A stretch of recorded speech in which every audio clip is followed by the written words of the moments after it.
Vaccination को कितनी बड़ी अचीवमेंट मानते हैं आप इसको? नहीं, बहुत अच्छी अचीवमेंट है और हम लोगों के यहाँ भी करीब करीब 6.5 करोड़ हो चुका है जी। और हम लोगों का तो लक्ष्य है कि सभी लोगों को हम लोग वैक्सीनेशन कराएंगे और उसके लिए अभी जस्ट इसके बाद एक मीटिंग भी हम रख रहे हैं। उसमें पूरा का पूरा विचार विमर्श करके और तेजी से जो लोग भी बचे हुए हैं, और मान लीजिए कि 4 करोड़ से भी काफ़ी ज़्यादा हो चुका है पहला फेज, तो जो पहला फेज हो चुका है तो उसको दूसरा फेज तो करा ही देना है जी।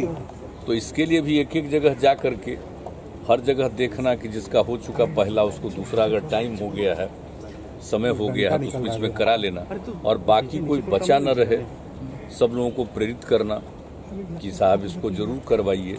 तो इसके लिए और हर जगह, और अब एक बात ये भी बात हो गई हम लोगों की कि हम लोगों को ज़्यादातर रूरल एरिया में भी घूम घूम करके हर जगह लोगों को प्रेरित करना और इसका पूरा का पूरा अभियान चलाया जा रहा है, प्रचार वगैरह कराया जा रहा है, ताकि लोगों को ये मालूम हो कि सबको ये जरूर वैक्सीनेशन कराना चाहिए, टीकाकरण जरूर कराना चाहिए, ये उनके हित में है, ताकि उनको कोई नुकसान नहीं हो सके। तो इसी के लिए कर ही रहे हैं।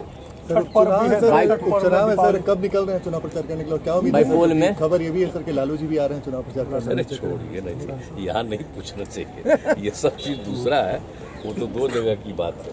लेकिन हाँ, एक हम लोगों के लिए बहुत दुख की बात है कि जो भी उत्तराखंड में जो इधर जो घटना हो गई, जितना ज़्यादा वर्षापात हो गया और उसके चलते इतने लोगों का डेथ हुआ है, और हम लोगों के बिहार का पहले दिन 3 दिन पहले पता चला 3 लोगों का और बाद में 7 और लोगों का पता चल गया। अब इसके आगे और जो कुछ भी उसके बारे में पूरी जानकारी लगातार वहाँ से हम लोगों के लोग, अधिकारीगण, सब रेजिडेंट कमिश्नर भी लगातार निरंतर संपर्क में और वहाँ से लोगों को लाने की कोशिश।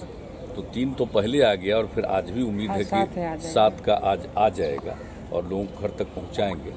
तो ये जिस तरह से लोगों का डेथ हुआ है, इसमें अतिवृष्टि के बाद जो स्थिति वहाँ की हुई, तो हम लोगों के ही लोग हैं जो बाहर काम करते हैं, तो वो लोग आ गए हैं, तो हम लोगों को बहुत तकलीफ। और आप सब जानते हैं कि सब पश्चिम चंपारण के ही सारे लोग, मतलब कि 7, 3, 10 लोग जो अभी तक का पता चला, सब एक ही जगह के। तो ये हम लोगों ने तय कर दिया है कि और भी जो सहायता दी जाती है कुछ विभागों के जरिए, जो हमारे लोग बाहर में रहते हैं, वो तो चलता ही रहेगा।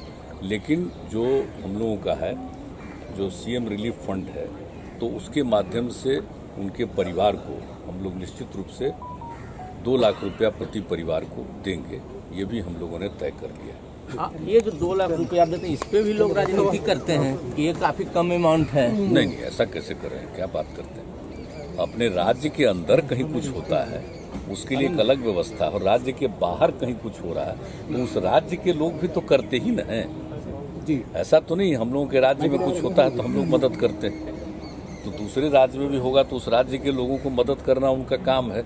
लेकिन उसके अलावे चूंकि हमारे राज्य के हैं तो उसको 2 डिपार्टमेंट के माध्यम से और काम किया जाता है। यही नहीं कि 2 ही लाख होता है, इसके अलावे और भी पैसा होता है, तो इसलिए वो सब तो होता ही है मदद। लेकिन सीएम रिलीफ फंड से 2 लाख रुपया उस परिवार को देना, ये एक अतिरिक्त सहायता है, ये हम लोग देते ही हैं। लेकिन सर